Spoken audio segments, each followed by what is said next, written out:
we can talk about negative votes. What's a negative vote?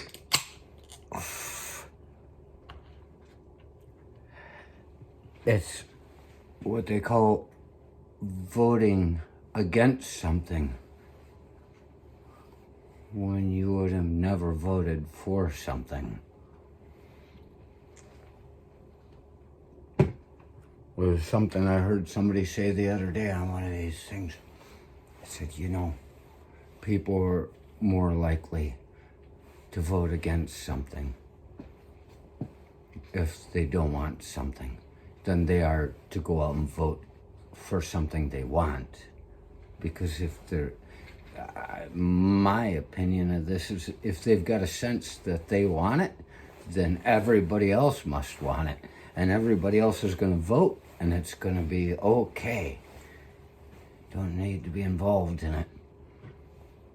I consider it a survey anyway, being that we're just people, not part of the electoral college and things like that. Did I say collagen? And so yes, you can say I voted against something, but I didn't support any of it. Schwarzenegger Freeman, man, that's our fucking couple of people to run the nation. Arnold Schwarzenegger, in case you didn't recognize, you confused him with some other Schwarzenegger. And Morgan Freeman. And interesting thing, we could get rid of the N-word altogether if those two people took over the nation, because they would have the power to get rid of the word N in the alphabet. If you can't say N-word because there's no letter, then just word. And isn't that a nice way of getting along? Word.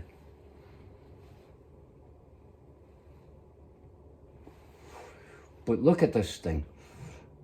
That poor guy, he talks about how he's had more votes than any sitting president ever. Well, what that means is that there were more people that didn't want him fucking in there. There were people that came out of the woodwork to fucking vote against him. And you can say, oh, well, that's voting in a negative manner. Nothing's being accomplished. No, something is. Something is. We're stopping something awful. Some people just couldn't stand the sound of his voice anymore. And I get that. I've had that used against me. You're about to shut this off right now. Can't stand the sound of his voice. But we look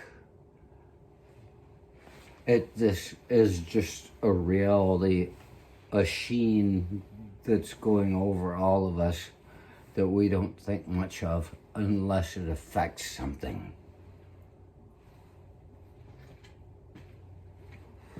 Imagine your last parent died a couple of weeks ago.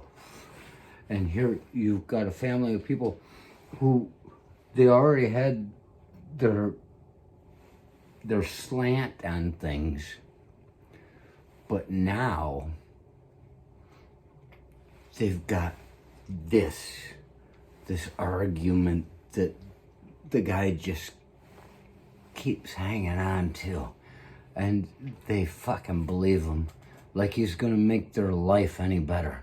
He doesn't care about him. Just the same way, to say he's against abortion, to make the Christians happy. He's not making their life any better. He's just saying what they want to hear. And so now you come into some kind of a state thing where you've got preconceived notions. Who hates what, who's like who, and who can feel confident just hanging up on somebody like all said and done. You hang up on somebody, it means you're not willing to listen anymore. And sometimes you're right to do so. Sometimes somebody's got nothing to say. But and you throw that poor guy into it. Now there's an estate, and you can only have faith that even if somebody supports that poor guy, they still hold true to the principles that we were raised under.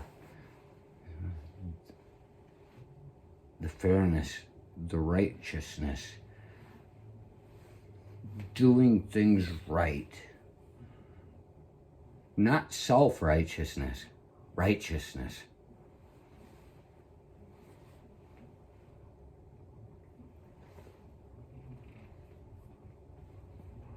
And now you've got this involved in it. And there's only one person that thinks it makes a difference.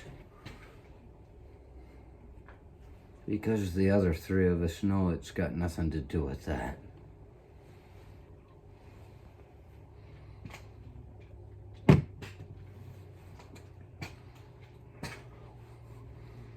It's not just making us all hateful.